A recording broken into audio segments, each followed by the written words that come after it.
Matt,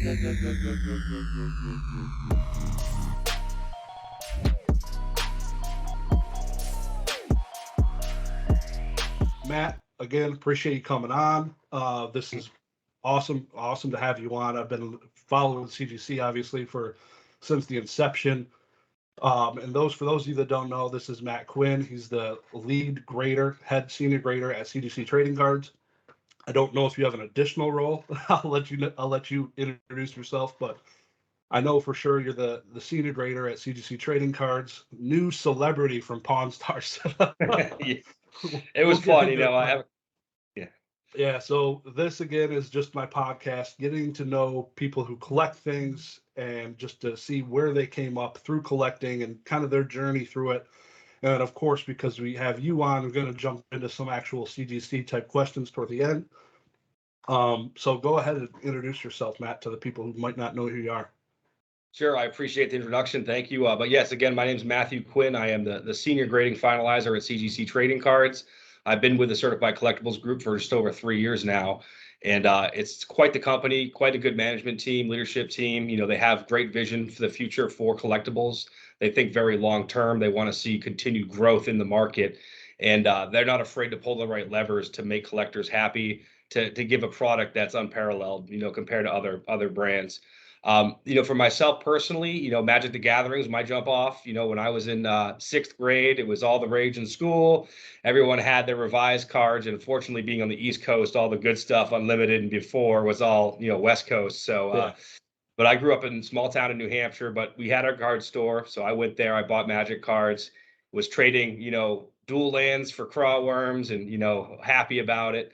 And then from that point, Magic kind of fizzled out for some, but for me, I just loved the game so much and loved the cards that I continued on with it, and eventually it came to the point where I was, trading up for better cards, more valuable cards. And then when Pokemon came out in 99, I was already on eBay right when they kind of launched, selling some Magic cards and trying to, further my collection.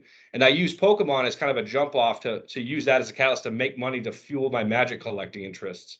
Yeah. Um, and with that, I actually ended up getting a full set of beta power, multiple alpha power, which were worth less than the time, because, alpha cards were rounded corners. You couldn't play them. Yeah. So beta power was worth more. So I wanted the beta stuff, of course. Who cares about the alpha?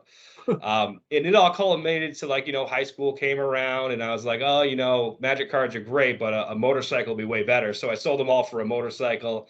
Got that, and hindsight's 2020, obviously, and Yeah. for that motorcycle would probably be a house now compared to what it was. But I digress with that. But I mean, even past that point, I still like Magic. I didn't let it all go at that point. So I kept on staying up to date with some sets. You come in and out like anyone does with this stuff. I think Pokemon people are the same. And around there at the same time, I was dealing with some people in the rare currency business. It's something that I had an interest in when I was younger with coins and numismatics through my grandfather. Yeah. So when I saw someone I knew closely working with rare paper money, I immediately got interested. I was like, oh, well, this is a collectible that's like high class, this is big time stuff. So I started going to local shows, regional shows, and then national shows. And from that, I got a job opportunity in California working for a company called Stax Bowers Galleries. Prior to Stax Bowers Galleries, it was actually called Bowers and Morena. They had a couple mergers throughout their lifetime, but a major, prolific auction house for rare coins and currency. Started my career there, really excited, really eager, and I had some really good mentorship there. A gentleman named Peter Trelia, he actually still runs their rare currency department in California. And through his tutelage and through, all the experts in the field throughout that company, I was able to make a name for myself through hard work, dedication to eventually run the auction department for rare currency. Yeah, it was a cool ride. We went to do all the big shows, national shows, foreign shows. I used to go to Maastricht in the Netherlands all the time, the UK, and going to London for big auction events and shows. And eventually, being from New Hampshire originally and living in California, I kind of missed home, So Yeah. after 8 years living in Cali, me and the wife, we decided to move back to New Hampshire. I started my own company called Classic Currency, and I bought and sold rare banknotes. And I also bought and sold Magic cards too at the same time. And throughout my numismatic career, I stayed with cards and was building collections for some clients that like coins, but also making them an alpha set or a beta set. this was back when PSA and BGS, kind of transition period. Magic was all PSA up until 2011, and then from 11 onward, it went to BGS. And I have dealt with both the companies, submitting things for clients, and I understood, how they worked and operated. So fast forward past my private ownership of a business in New Hampshire, the Certified Collectibles Group had done some contract work with me. I did some help with them, and I come and fly down. And eventually, the leadership here, really want me to work full time for them for their currency department, which I graciously accepted a job offer, moved to Florida, and started doing banknotes for them. And with that, I heard they had a little idea. They're kicking a can down the road about grading trading cards, and specifically starting with gaming cards. And having seen that market, been living through it, and dealt with some bigger dealers with it before, it just seemed only fitting that the time was now. This was just before the rush, before Pokemon really took off. We were in the game plan phases, getting things going and figuring out how we're going to do it. So we brought in experts from the hobby, Charlie Herlocker, a bunch of guys from the Magic side, Kyle Montgomery, Jim Brusso, all those guys. We brought them down to Sarasota here to formulate a plan to launch. Obviously, we had some things that we wanted to keep, synonymous with our comic book brand. So we wanted to make sure the labels look like the comic labels and so forth. But as far as the grading scale, we had kind of a free reign to develop that. And we can get into that a little bit more later. But no, it was a fun and exciting time. I mean, I think, having the knowledge and having dealt with cards in the past, and, seeing the need in the market for a grading company that specifically caters to gaming cards, no sports at all, just gaming, was extremely important. So, myself and a couple other talented people worked very hard to get it off the ground and launched, and then the boom hit, and it couldn't hit at a better time. So, for the first 2 months, 3 months, we had a little cart, and we get a couple cards in here and there, and then it just off to the moon.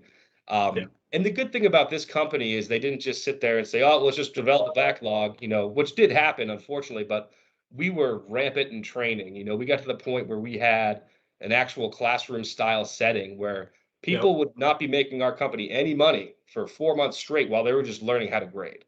There's literally a classroom style setting. I was the teacher, they were the students, and we would go through everything that we could do as far as different print run characteristics, manufacturing defects, everything, error types, all that fun stuff, just to get them educated enough to where we felt comfortable with them to start grading. We're not going to just take someone and say, hey, just throw a number on this and make it happen. We wanted to make sure we had a consistent product.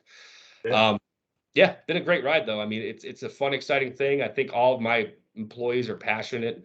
They love what they do. They all have their special niches, whether one person excels in Yu-Gi-Oh or one person excels in Weiss. All of us try to be proficient in Pokemon, obviously, and then myself and a bunch of others love Magic the Gathering. It's just a cool environment. Just this past Friday, I actually rented out a little banquet room for my graders, and we actually did a sealed event with Magic.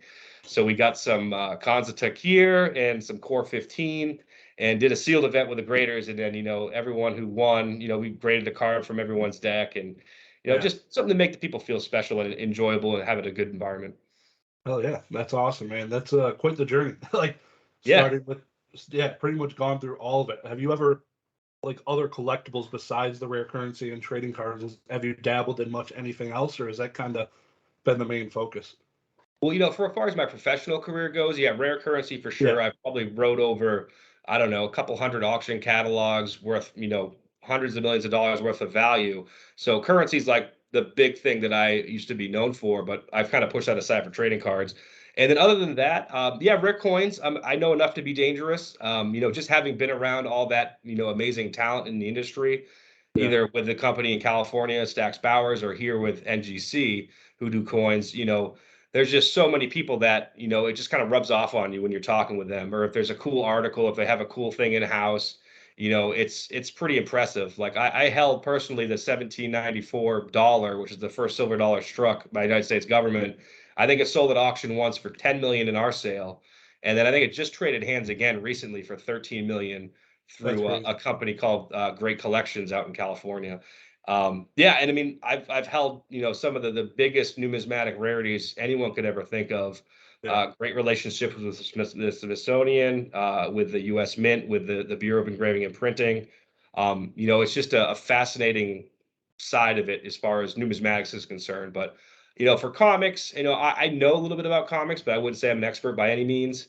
But my main proficiency is Magic the Gathering, and then through just straight up information to my face, Pokemon. I just have to wrap my hands around Pokemon and love it, which I did. In '99, I was buying first edition packs, ripping them open and selling them on eBay because it made me money. So I was familiar with the product, and who doesn't like Pokemon? I mean, it's Yeah. my kid's 8 and he loves Pokemon. So That's awesome. So in your position, are you able to collect CGC trading cards or any type of trading cards, or is it? Yeah, of course, we're able to collect, strictly not able to sell or actively deal or participate in the market, though.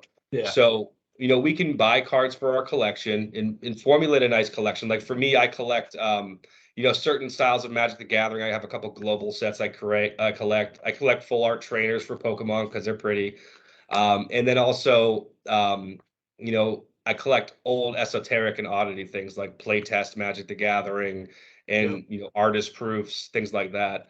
But yeah, as far as selling goes, it's a big thing that you just can't do when you work for a company like this because of the conflict of interest. We want to make sure that our people are removed from the market or not influenced or biased in any way.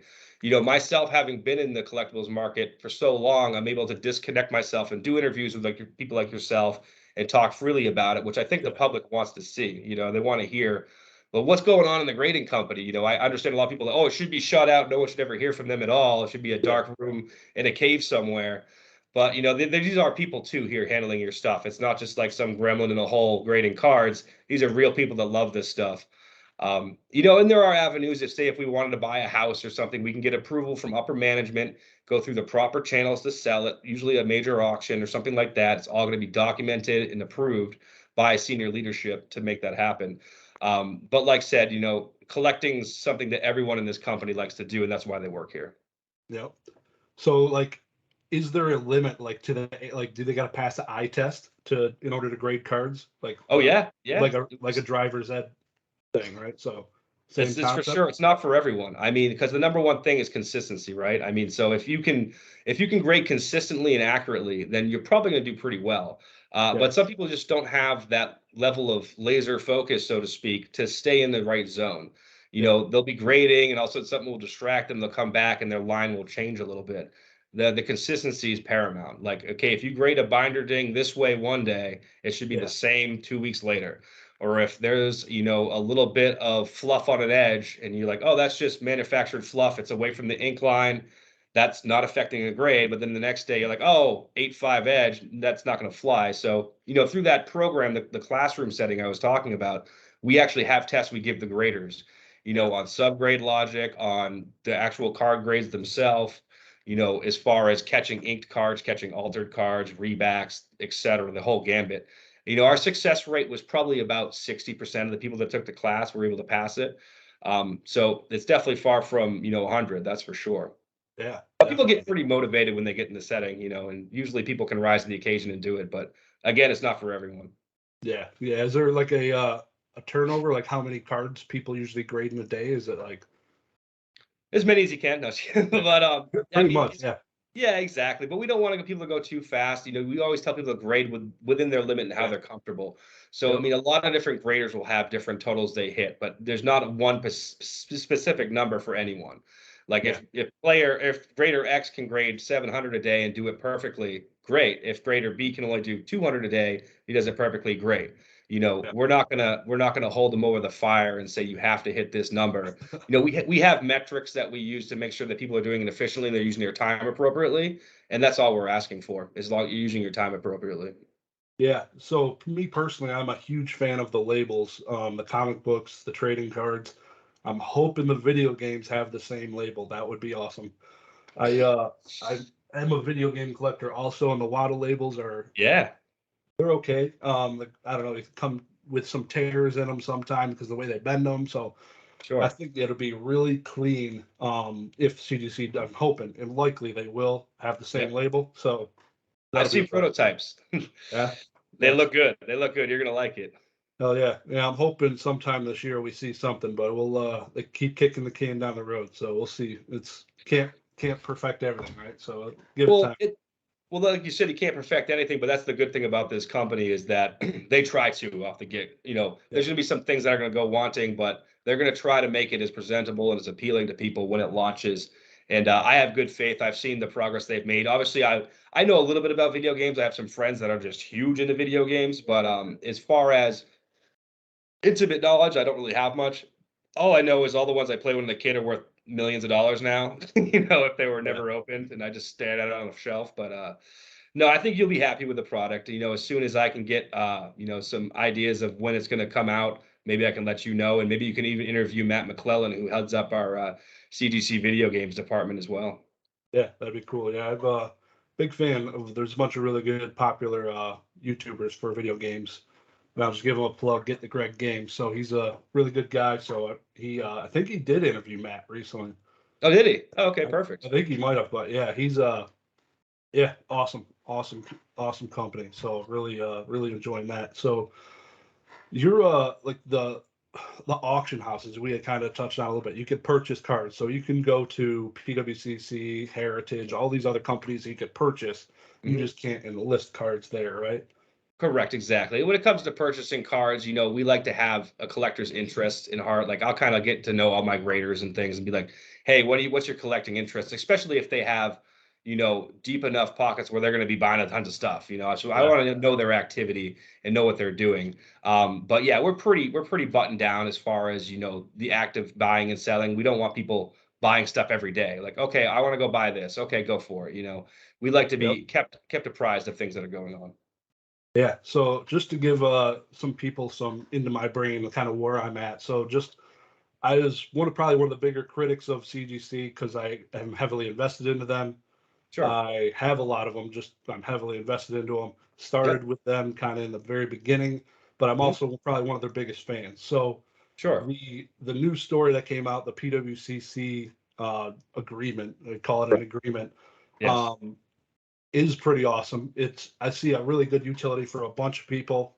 Yep. I track all the numbers through PWCC every week for Pokemon Mm-hmm. and all the other cards that are sold. And generally, CGC and PSA are obviously the two big ones right now as far as quantity being sold, Yep. and pretty much neck and neck as far as the number of cards being sold every week through PWCC. But like PWCC has this thing where if the card doesn't sell for $10, Yeah. then it's basically gifted to PWCC. And usually, I think last week there was probably 140 slabs that were just gifted to PWCC. Yeah. So I guess my concern is that we'll see an uptick in that just because people can just send it in, no upfront cost. So has you guys put much thought into that, or is there going to be somebody kind of saying at PWCC, no, don't do this? Like that would be. I think, yeah, as far as we want to stay removed from the actual buying and selling of it. Sure, we can offer services to get them graded so they can be bought and sold. That's what we do. But as far as, people getting the information like, oh, should I send this to PWCC or should I not?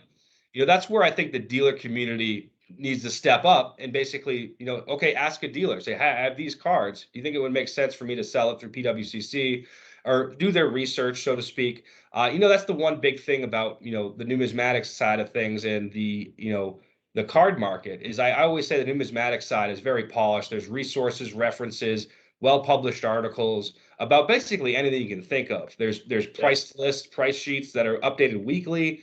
For Pokemon and collectible card games, it's kind of like the wild, wild west. And, it makes it really difficult for someone who's a newer collector who doesn't know the real rock hard values of these things. And to your point, they can get burned when all of a sudden they send a bunch of things to auction to get auctioned and they don't meet this minimum and they end up owing money sometimes. And, that's just going to be incredibly frustrating. But our goal as a big company is to help people have more resources. So eventually there'll be a price guide for us to use that they can look at to get, an idea of rough value. So, our goal as, yourself as an influencer, myself as, the runner of a grading business, we need to make the newer collectors more comfortable with the market and have more information at their disposal, which will benefit the hobby greatly. I think, the more information people can get easily accessible to them, the better the market will be as a whole. And with PWCC, I think it's more of like to make a easier process for people too. Whereas maybe they would have just graded it through us, at $35 a card and then submit it to them, and then in the end they still lose money.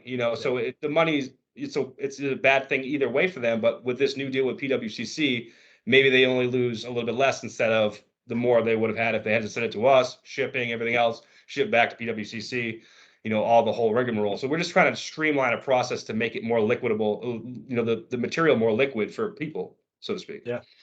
So the certified guarantee through eBay is obviously not the same at all. It's completely different. Sure. Is there the graded cards is going to be a thing eventually, right? Because right now it's still just raw cards. Is that correct?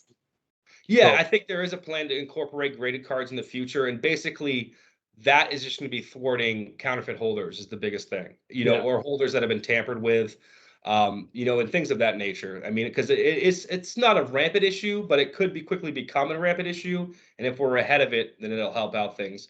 And that's more so eBay's decision on what they think's appropriate for their market. We're just there to say yes, it's real, yes, it's not. It's up to them to decide the scope and the direction of what they want to do with this authenticity guarantee program. And I think they picked us because, my whole team is trading card experts. We know everything there is to know about Magic, Pokemon, Weiss, Digimon, everything, Yu-Gi-Oh, the whole nine. So, they can rest assured that if we say, hey, this is a rebacked Alpha Lotus, okay, it's going to get kicked instead of all of a sudden there's a snafu and someone's like, oh, I'm $100,000 out. What happens, Yeah. Yeah. No, that'll be good. I think that'll help a lot of people. I don't know about the turnaround times. I haven't dug into it, like how long it takes. 24 to 48 hours is our maximum that we're allowed. Yep. So after it's in hand and then you ship it, whatever the shipping priority or FedEx or first class. Yeah, it gets in, open up same day. It's probably verified the next day and then out the same day or the next day after that. The biggest thing for us with that is just, catching those inked cards, reback cards, completely counterfeit cards. I mean, I can't probably say an official number of how much fakes we've caught already, but it's staggering. Really? Yeah, it is. I think it saved a lot of headaches for a lot of people, but obviously that's going to be kind of like unseen, so to speak, to the public. But I can just vouch right here that it's a substantial amount. Yep. Yeah, definitely. So just toot your guys' horn a little bit.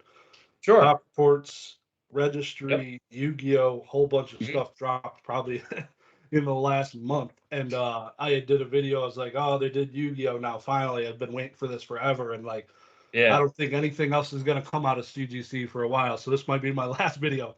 Right. And right after that, I see the set registry and just there's a couple of things that I'm like, oh, okay, I guess there's other things that could happen still. I'm really hoping, just like speculating, that an app would exist would be amazing. I saw you mention that in one of your videos actually, and that's something that I'll just say that might be in the works, so to speak. Yeah, but cool. That's going to be across all platforms, because we don't want to launch it for one company, but we want to try to get the entire certified collectibles group to have an app of some kind that will help people out, make it more streamlined. We try to design our website to be as mobile friendly as possible, obviously. But yeah, having an actual intuitive app always makes people more safe and comfortable. And I think that's definitely a good idea. And I'll push on along, say that we've got more people saying we want an app. So thanks for the, yeah, that'd be pretty cool because it definitely set you apart from the other companies. Definitely BGS and PSA. I would hope they're thinking of something like that, but it'd just be really easy just to scan a QR code or something. It would be pretty awesome just to do that, and then it uploads into your registry. Yeah, it'd be really cool.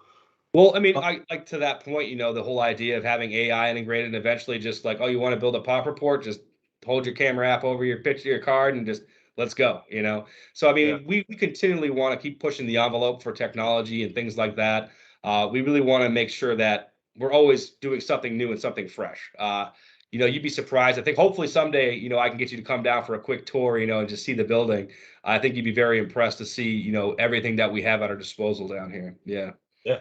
No, definitely. That would be that's going to be awesome. Hopefully you can set something up. But Pop Report, we keep dancing around it. The Pop Report came out, what is it, a year and 6 months after the inception of CGC. and I don't know when it came out for CSG, the sports card trading company. About a month and a half prior, yeah. Yeah, something like that. So what was the kind of the holdup, or why wait? Or because now Yu-Gi-Oh is not a pop. There's no Sure. population for that. So like, is there reasoning for waiting, or can you kind of explain that a little bit?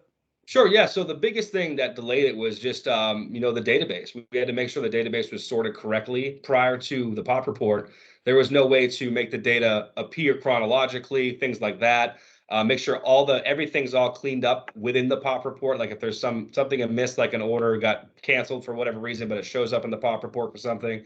So we had to really drill down in the data and assign certain sort orders for sets, era sorts for sets, all kinds of different things for the entirety of what we've done already. Yeah. So doing that was a big process. Obviously, just the general design and layout of the pop report itself, and then just making sure it was right and accurate right off the rip. And then that's basically it. We just wanted to make sure it was a polished product, make sure it was ready to go. And also, the biggest delay I'd say of anything is because we have a big company here, across the entire certified collectibles group, whether it be coins, comics, upcoming video games, CSG, all that, takes resources. So there's a priority list of things that need to get done internally within a company. And, obviously the pop report for us, I was banging down the door, like, let's get this thing live. But, you have to be patient, with other priorities within the company. But I think everyone's happy with the end result. It looks pretty good. I think there's some room for improvement, but I think as far as functionality and viewability goes, it's pretty cool. Yeah.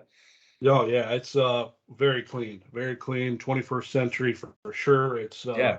easy to go through and navigate. I Yep. definitely am a big fan of it. Appreciate it. So because some of that infrastructure is there, could we see the other TCGs maybe pop up a little sooner than Oh yeah. we're not going to wait a year and 7 months for the Yu-Gi-Oh one to pop up? No, no, not at all. I think the one thing we want to avoid is like launching a game day one and then having it on the pop report day two, because then people go, oh, I got pop 101. Like, well, they've only been grading cards for a week, So we want to have a little bit of a base, before we release it to the public. That way people aren't, trying to manipulate people, say, oh, this is pop 101. And then a week later, it's pop 5. Next week, it's pop 10, 15.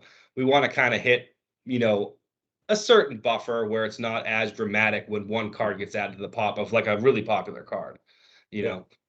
Yep.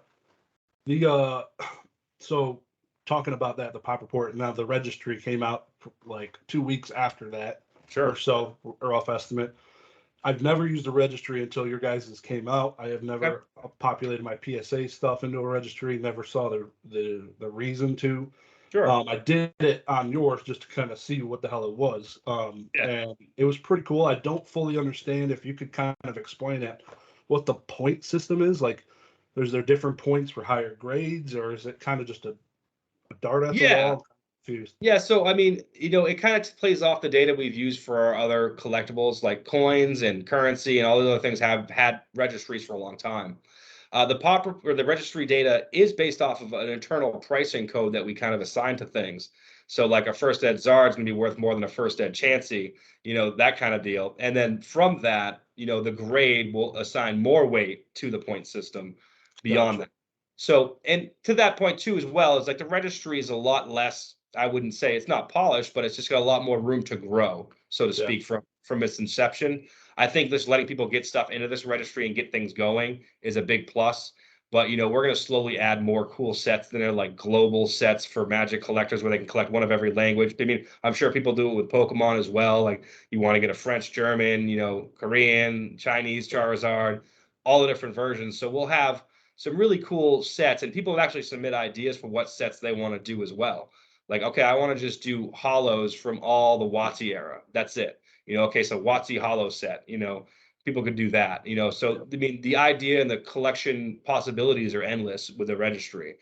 So that's something fun we'll do. And obviously, when we go to these big shows and events, we'll probably have what's called registry awards. We'll recognize certain collections. We'll even reach out and invite people to certain shows. Perhaps in the future, we're like, hey, you got the top registry set in the world. You want to come to this big event? We'll have higher security, and you can display your cards in a case, and like people can go by and walk and say, "Ooh, ah, look at that." Yeah. It's something that the coin and currency world does a lot. I've been down to countless numismatic shows where, they have these world-class collections set out for people to observe. And that's where 90% of the people go. They want to see these cool cards, Yep, definitely. Yeah, that's you guys have been going to collecticons quite a bit, right? Sure. Yeah. Have you guys going to all of them this year as well, or is it? Oh, Yeah. yeah. Yeah, Yeah. we'll be doing a lot of shows this year. Some of the major TCG ones I'll be attending. A lot of the ones that are kind of sports, trading cards, co-branded ones, I'll try to make it some of those bigger ones. But we'll always have a staff present able to take in cards. We're actually going to be grading on site, hopefully, at the National for CSG 100%. And also CGC trading cards, we'll have some graders there as well. So that's in Atlantic City later this year. So we'll be there. And then also, all the major events will be at Gen Con. We'll be at Dragon Con, and some of the other bigger ones as well. So Yeah, that's awesome. It's I love those events. I've gone to 2 collecticons. I vended one and was a participant in another, and they do a great job, and I can't wait yeah, to go to a couple more this year. So great. No, yeah, they're fun, man. I mean, that's like, I lived in events for my numismatic career, and you develop this beautiful on-road friendship group. So when you go there, you're always expecting to see the same people you see at these shows. yeah. It's always cool. It's like another family. Is there cons for money? There's got to Oh, be. of course. Yeah. Yeah, yeah, So you used to have a couple big ones. I was part of a professional dealer organization called the PCDA, which is a professional dealer or professional currency dealer association. And I was actually a board member of it. We had an annual show in Chicago where we'd have just the currency dealers could come far and wide. It'd be yeah, small, 100 dealers, but they'd be like the biggest currency dealers of the whole planet. And then there used to be one every year in Memphis, Memphis Paper Money Show. It's called the International Paper Money Show. And that was always like the big show of the year for currency. And it recently moved to Kansas City, but at that show there'd always be the biggest, coolest things happening. And all these big shows, it'd always be a major auction house doing a live auction at these shows, which was always cool because that's the one thing I think kind of is missing in Pokemon is that people buy the number, not the card. They buy the grade, they buy the holder, yeah, not the card. And it's just a sad thing. Like I was always taught in rare currency, buy the note, not the holder. yeah, So every time I would go to buy notes in an auction, I'd be at lot viewing, physically inspecting these notes. Like, okay, is this good for the grade, bad for the grade? This, okay for the grade?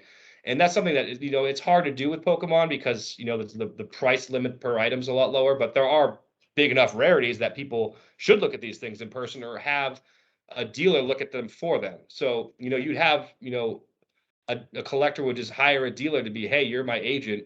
yeah, You go to this auction because I know you'll already be there. Look at the material for me. Tell me if I should buy this or I should wait for the next one. And that's where lot viewing is just lost in this industry in yeah, cards. But, I know a few card guys in the Magic side that will go to like Heritage on site and look at the stuff before the auction.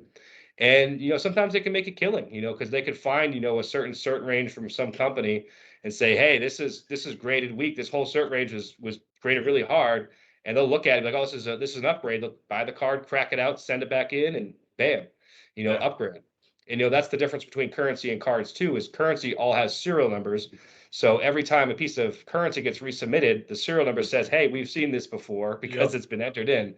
So, yep, that makes it a lot tougher to get upgrades in currency. But, with cards, they're like coins. Once it's out of the holder, who knows what it is. Thankfully for us, we digitally image every card we get. So for the big items like first ed Charizards, anything that's usually 5 figures or more, or even 5,000 or more, sometimes if we get a card and we're like, oh, have we graded this yet? So we'll pull up our image bank of every first ed Charizard we got, look at the wear patterns, look at where the scratches are, be like, have we graded this card yet? And we think we might have. We'll pull up the even higher res image that we can get. And if we say, yeah, we've definitely graded this card, everything matches up, we'll actually strip it from the pop report and put it back in. But we have to be unquestionably sure that it is the exact same card. yeah. And digitally fingerprinting a card is pretty easy to do when you have good enough imagery. Yeah, so on that, the card itself, so would you reholder it with the same grade that was previously graded, or would it just get reanalyzed again? It'll get reanalyzed again. Yeah, we'd look at it, say, hey, is the card the same? Because it could have gotten worse. Could have got damaged, yeah. Maybe there was a piece of dirt that someone took off. Then that dirt's gone, then it's better now. So, Yeah, we try to evaluate cards every time they come in. Obviously, if we find out it's the exact same card and we graded it like a 5, like, oh, why is this a 7 now? We're gonna start alarms are gonna go off. We're gonna try to look at the card a little more with more scrutiny. But at the same time, you grade the card as it lies. You know, the card's as nice as it is when you see it, basically. Yeah, definitely. So your trip to Pawn Stars with good old Chumley and Charlie Herlocker, was Sure. that so? I'm pretty familiar with the first one that had King Gary on there, right? Yep. And that was kind of, it was staged. I'm sure this was kind of some pre-plan ahead of this one too. But Right. Gary had been called up. Hey, I want you to come in with these Charizards, try and sell them to me. Was Mhm. it basically a similar setup here for with Chumley? Yeah, you know what? With Pawn Stars, they look for cool stuff that they can sell. You know, so I've known a couple of the guys from Pawn Stars from my rare currency days. So I knew a couple of the back end people that worked there, and cards is obviously very popular. So they wanted a really cool card to put on for one of these shows. So I was like, hey, I'll put you in touch with the guy who has a bunch of cool cards, and we'll see what we can do. Oh And yeah, obviously Charlie's got probably the coolest stuff there is. So, you know, it all worked out. We got together, we filmed the episode, and it was a great experience. I think the cool thing about it is Chum generally loves Pokemon, so yeah, like he's into it. Like I did a couple box breaks with him too as well, and he loves this stuff. And I'm more of a Magic guy, but I still love Pokemon too, so I'm able to get in there and be nerdy with him. And it's those kind of videos that we just want to try to add legitimacy to this hobby. I mean, a lot of people just think, oh, this crap's worth money. I'm like, yeah, it is. This is like, replacing coins and currency in the future. Like, yeah, I look at myself when I was a kid, I was collecting, a little bit of coins, but it was mainly cards. And I can yeah, see myself when I'm older in my, higher income years or whatever, going back to this and collecting it fervently. yeah, And I think that's the same with a lot of people our age. I think once we come into more disposable income, we'll be like, what did I collect when I was a kid? Oh, Pokemon. Let's buy more of that. So I don't see this hobby dying anytime soon. I think it's getting stronger, and I think we need to do all we can right now, as myself, as you, as anyone who loves this industry, is to legitimize it, to make it seem like it's a real collectible market, which it is. I think people all understand it is, but I think there's a lot of people that don't. You yeah. know. Yep, exactly. Um, Kind of just want to get into some of the hot questions. Let's go. You Let's ready? go. Ready? Okay, let's go. So Fire away. yeah, I've graded tons of cards with CGC, and I was one of the guys where I love subgrades. Sure. I just thought it filled out the slab more or less open space. Right. So Looks good. literally every single card I've ever graded through CGC had subgrades. Okay. Um, I couldn't even tell you how many, thousands and thousands. So the subgrades, there was a message or a comment on one of the CGC chat boards at one time that one gentleman had said that the subgrade grading takes like 4x longer, which is Hmm. why it costs, what is it, $10, $15 for subgrades? I think 10. Sure. So is there merit behind that, or is there two different grading scales between subgrades and no subgrades because it takes longer? Sure. Or I'll let you Um, talk. Yeah, so with subgrades versus no script grades, it does take longer to grade a card with subgrades, and I'll give you the reasons why. So take a card that is graded below 8 in our standards, right? If it's graded below 8 overall, then we don't have to look at centering. Centering is irrelevant, unless it's OC, because our centering grade goes down to 8. So therefore, a grade of 8 centering, if the card was a 5, 6, or 7, would just be irrelevant to the overall grade. Yeah, And that's the kind of the way it works with currency. With rare currency, you go up to the grade of 60. They're on a Sheldon scale. It's 1 through 70.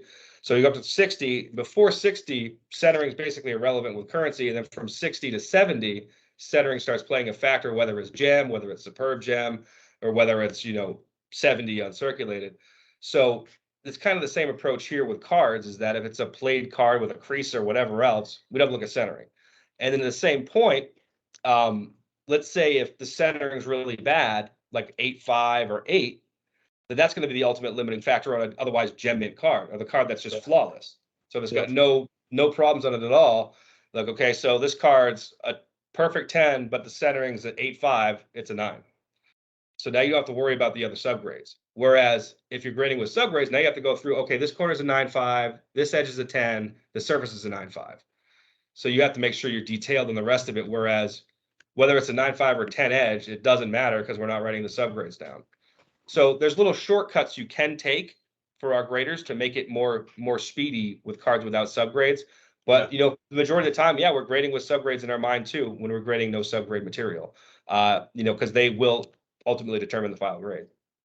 Yeah. So one experience I had, I got a CGC 9 first edition Lugia that I Yep. paid for subgrades. It came back to me without subgrades, Okay. and they said I could send it back in, Mm-hmm. and they would just basically take the grade I had, which was a 9, and Yep. they would just match that 9 with subgrades, even though they weren't pre-recorded.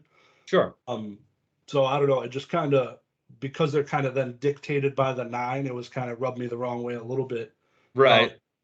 So they're basically like, okay, I need to make a 9. Okay, I'm going to give it 9 centering and 9 surface. So now it's going to be a 9 Yeah. because those 2 grades match, Right. and then give the other 2 9.5. So I don't know. It's kind of, It's tough in that regard. We do have our graders, they put internal notes on things like limiting factors of grade. So say if like there's a small ding, like a small fingernail indent in a card. So the card's an 8.5 overall, but the rest of it looks mint. So like, why is this thing an 8.5? And say if it didn't have subgrades, it comes back in, as a reholder or reholder with subs, we'll pull up the invoice and it'll say fingernail indent, bottom left corner. Like, oh, that's why. Okay, so the surface is an 8, and then everything else is what it is. So we do have some internal notes to that effect, which will give our graders some representation of what the other grader was thinking before when they graded it previously. But I mean, it's one of those things that it is tough. I understand what you're saying. Like if you have a car without subgrades and you send it back in, okay, they're using this as a baseline now, right? But to what we said earlier is like we grade every card, as it was raw when we see it. Outside of just a straight up reholder. A straight up reholder, it's just going to go back to the same grade it was because you just want new plastic. yep. Yep. Gotcha. Okay. CGC 10. It's those Sure. things. Like I said, graded thousands and thousands of cards, all Yeah. subgrades. Probably received my first ever submission. I got a CGC 10 CD promo Charizard, Nice. which was amazing. I'm like, oh man, this is easy. Like I could just get 10s all day. Yeah. And so I sold it for like a PSA 10 price at the time, which was a mistake. Yeah. And I haven't seen that thing pop up since, unfortunately. So the CGC 10s, from my experience, are merely non-existent. I've graded a bunch of cards with PSA and CGC. Right. So it seems, and I've been tracking some of the data on the CGC Pop Report, that the CGC 10s have increased as of late in the last 2 months. And on the Pop Report, just for an example, like the base set 2 CGC 10s went from about 40 10s to about 80 in about 2-ish weeks. Sure. So I don't know if there might have been a box break. Somebody just got a bunch of fresh cards. Yes. But there was a bunch of box breaks also in the last year and 7 months. There has been. Yeah. So that's everyone's talking about. Everybody's talking about it. So I guess I'm curious what's going on, or is anything, or what can you give me?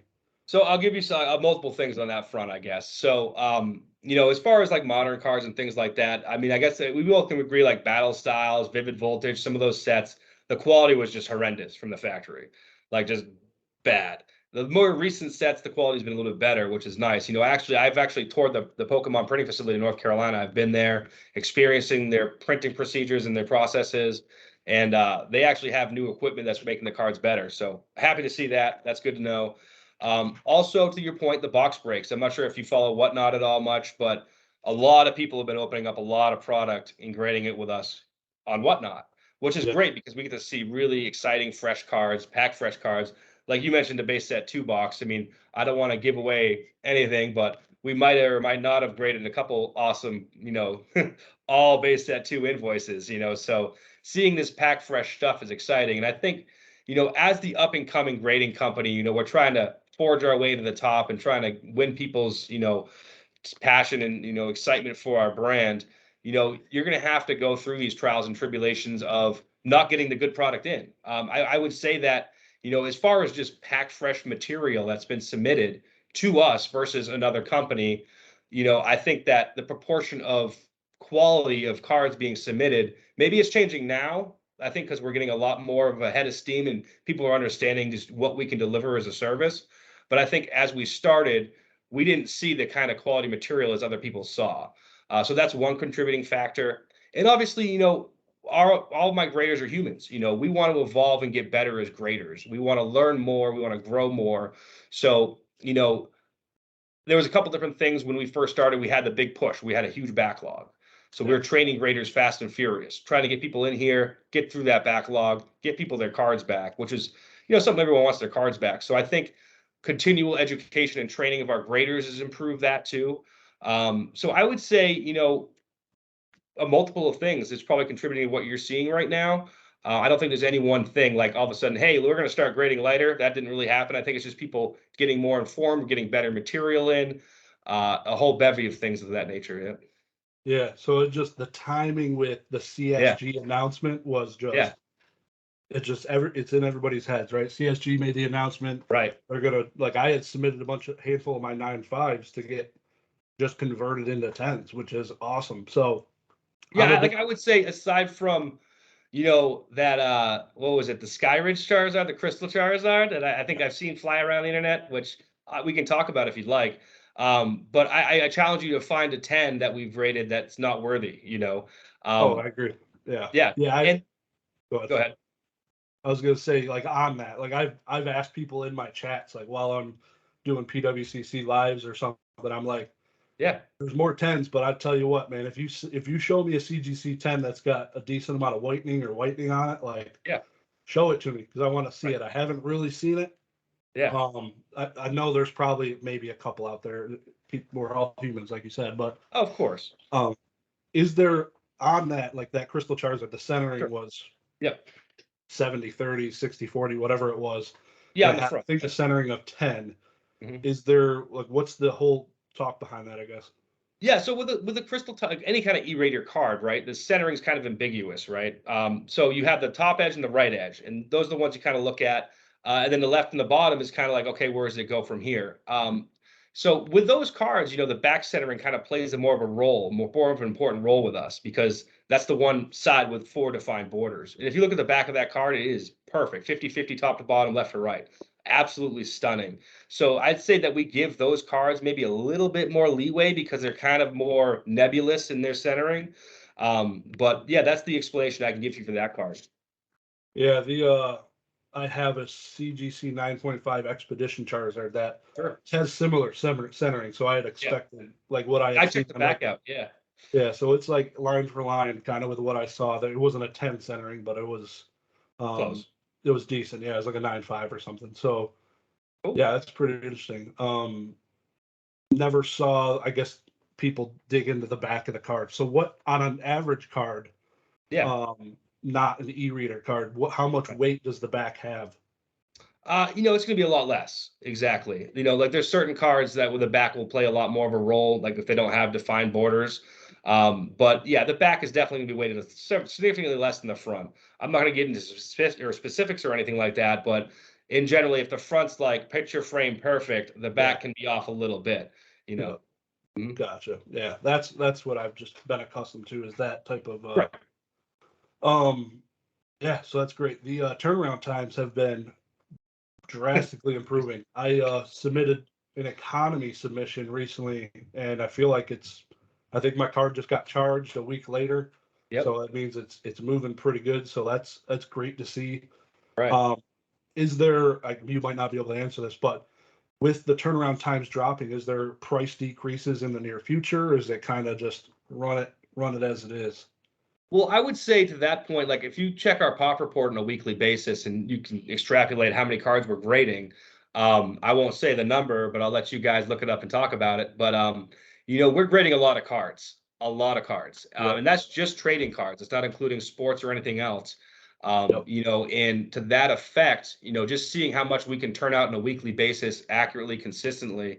I don't think price decreases in the future. Perhaps maybe in the future as we get even more ramped up and people, say, hey, this is just too expensive to grade right now. Maybe we do a special. Like we say, okay, we're going to accept for this month these cards at this price. Yeah. Submit them all you can. Here's a special that you can use. I think something to that effect might be more in the lines of what we would do. But I think it's just tough. It's a tough world right now. I mean, everything's more expensive right now. I mean, it's tough. That was the main issue too, right? Not money, but just Sure. through COVID and not being able to get the correct size slab for Yu-Gi-Oh, right? Was that Sure. kind of the bottleneck there? Oh, for Yu-Gi-Oh, yeah, for sure. Yeah, the manufacturing, like retooling the design and getting it approved and things like that was fine, but getting a big enough stock of Yu-Gi-Oh size slabs in-house was a delay. Also, the database, Yu-Gi-Oh, as you know, is comprehensive, is all get out. You have so many different little caveats of wavy, not like glossy, all these things that really just, need to be looked through with a fine-tooth comb to make sure we do it right. And that was a big delay too, getting the database perfected. I mean, it's still not perfect, but we didn't even launch with Japanese because we want to make sure that's all done right. But you'll probably observe that we're not launching new products or just saying, yeah, we'll grade them if we don't know anything about them. We want to make sure our team is educated and prepared to see this stuff, to grade this stuff, and to do it accurately and consistently.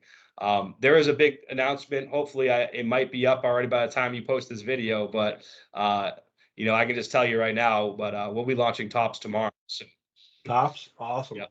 So I'm not sure if you want to That's do whatever you want editing that. Oh yeah, no, that's that'll be good. So basically, just like top series 1, 2, 3, like the Yep. hard sharp corner cards, right? Not top sun. Oh yeah, small- yeah. No, not Top Sun, yeah, but that will be coming soon because obviously those are a Japanese cardstock style size. So they'll fit in our Yu-Gi-Oh holders, which is great. So we'll do Top Sun eventually. And we'll make sure that we're going to catch all these counterfeit Charizards that are out there. We make sure that we, like I said, cross our T's and dot our lowercase J's before we dive into anything. Yeah, yeah. The Yu-Gi-Oh game, because they do so many reprints, and Oh, that has been an issue with SGC. Yep. They don't really label their labels with "this is a reprinted card," Sure. and that swings the price $1,000. If Oh, it's crazy. PSA seems to do a pretty good job. I haven't seen any CGC slabs with a reprint. I'm sure you guys are doing it though. Like Yeah. So what we'll do is, when it's distinguishable up to 2013, I believe, Yeah. up to that date, we'll distinguish all the sets because there's actual identification traits that will tell you that it's not a reprint. It's from either the 2012 set or before that, and then from 13, I think, to present, they're all the same. Yeah. There's literally nothing you can do to distinguish them. So that'll be a date range where it's just these are reprints. Yeah. So. Yeah, that's good. That's good. The tops will be interesting because a lot of Pokemon people aren't familiar with like soft corners. Yes. Because that's sports cards, and I've gotten wrecked a few times at PSA because I didn't know what I was doing back 2 years ago, and that's So good. that's interesting you bring that up because tops are a different beast. It's a sports card for all intents and purposes, just with Pikachu or Charizard on it, and it's going to be graded under our scale, so it's not going to be used the CSG scale. So we're going to grade it probably differently than most sports card guys are used to. So just be prepared for that, Yeah, more learning that I got to do. Great. Yeah, I know. But they look great in the holder. I'm not gonna lie. They look fantastic. You get some of those Spectre Chromes or Technos and stuff like that. We're even gonna be grading what are the die cut cards, the sticker cards, all that. So it should be fun. Awesome. Hell yeah, just more stuff to do. That's cool. My friend TCA Gaming Rusty had posted a picture on his Instagram showing like 3 different colored 10s. Yes. So is it just different months, or what was the difference there? Do you have any idea? We were experimenting with some different printing technologies. I'm sure you might have seen like some labels are canted one way or another, like the text runs one way. So we're just trying to fine tune things. And during that process, some of the color saturation got a little mixed up with the 10 grades. So that's straightened out now. But yeah, there was a little place in time where the color of the 10 was a little bit off in certain areas. So maybe 4 or 5 years down the road, people will be like, "Oh, look at this! It's one of the rare, light yellow 10s or something like that." People make anything collectible these days. Exactly. Yep. So in the box breaks, you can have I forget, I'm drawing a blank on what it is, but your name on the back of the cards. Sure, pedigree. What warrants? Because I know when I check out and I'm like error or whatever, I can click pedigree. Yeah. Is there a requirement for me to actually do a pedigree, or can anybody do it? Anyone can do it. It's $5 charge as long as it's not vulgar, offensive, or trying to make you more money. Like super rare card, that's not going to fly. But if you want to put, the green Shiz on the back collection, rock on. If you want to put childhood card on the back, great. Gotcha. Basically, it's meant to attribute personal connection with the card. So like if you want to put like you said, a collection name, yada yada yada. But if you try to do something that's going to make the card worth more money, then no, it's not going to fly. So we're the final arbiter of if it's going to be accepted or not. But yeah, it's just, I think it's a $5 per card upgrade charge. And you know, with the box breaks, we do that for the box breaks because maybe in the future we envision people being able to collect cards that are just from box breaks. So we'll Yeah. try to make those, sortable in the pop report and the registries. Like, is this a box break card? Yes, it is. Okay, I know this card came straight out of a box, went into a holder, and that's it. So that kind of be a fun way to collect things. So the box breaks is kind of like a timestamp for these things. Yep. Yep. Um, so just going down my chain here, there's unsealed slabs that I know in the very beginning, like Yes. this guy PokeRev, who you might have heard of, did like a reaction video to somebody who had it, and it was probably not amazing for you guys. Well, yeah, I mean, Nick, I mean, he's like you. You're going to call out bad stuff when you see it, and that's fine. That's what's going to get us to fix and make things better. But continue. Yeah, sorry. Yeah. So is there two-step, like, is there a second step to where they're verifying this now, or is there something different? Because obviously it got out once, and I think my friend had got one in the last month or so. So Yeah. I mean, with any certification company, I've seen this happen with them all. There is going to be times when something slips through the cracks, whether it's a debris in the holder or what have you. As far as the case being opened, yeah, we're pretty ardent and arduous in our QC process. There is a QC process after grading and after it's slabbed to make sure things like this don't happen. But as you know, I'm sure you've seen and aware that we have a pretty good presence, of our community. We reach out pretty quickly if we see anything's gone awry, and we will make it right on our dime. So yeah, any errors and mishaps that happen, if you get something that's not satisfactory to what you expected from our service, we'll be quick to fix it.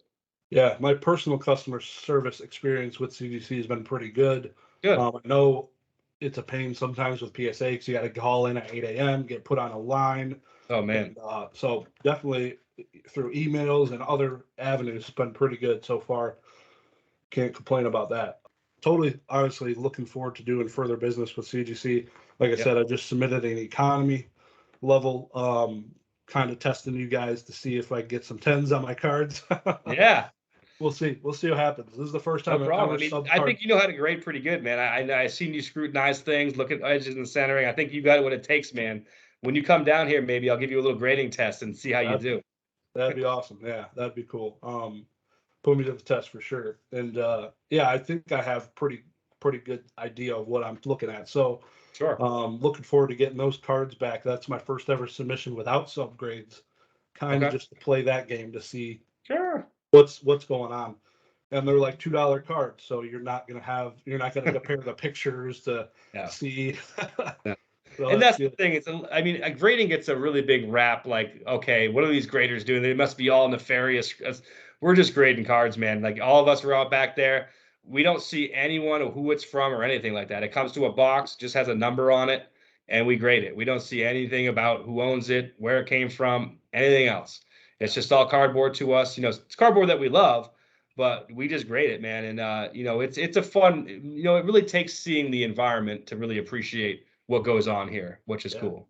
Yeah. Oh yeah. Yeah. It's like I said, I'm looking forward to hopefully getting down there and meeting you and checking that Sure. out. That'd be pretty cool. Any questions for me, man, before I let you go?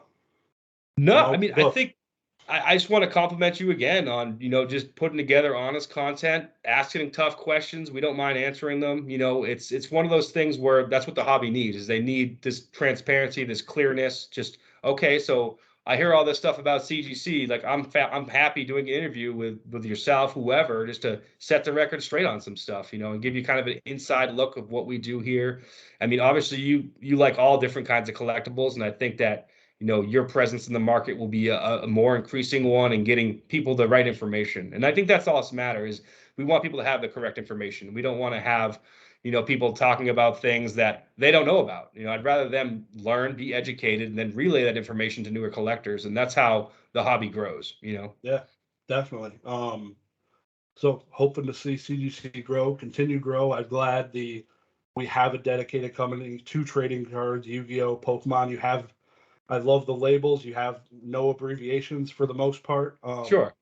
That's one of my favorite parts because you get some really long text Yu-Gi-Oh cards on a PSA slab, and Okay. it's like gibberish. Sure. So those cards are pretty awesome. hope you guys have continued success, and I will definitely be in touch, Matt. I appreciate you coming on here and taking the time, and Mhm. it's awesome. No, Josh, it was a great time. I love hanging out and chatting about this stuff. I can't get enough of it. So I'm sure we'll talk again soon, and hopefully, like you said, we'll get you down here and checking things out. Awesome. All right, Matt. Well, I'll let you go, man. Let you get back to work. I'll be in touch. All right. All right, Josh, be well. All right, man. I'll talk to you. All right, bye-bye.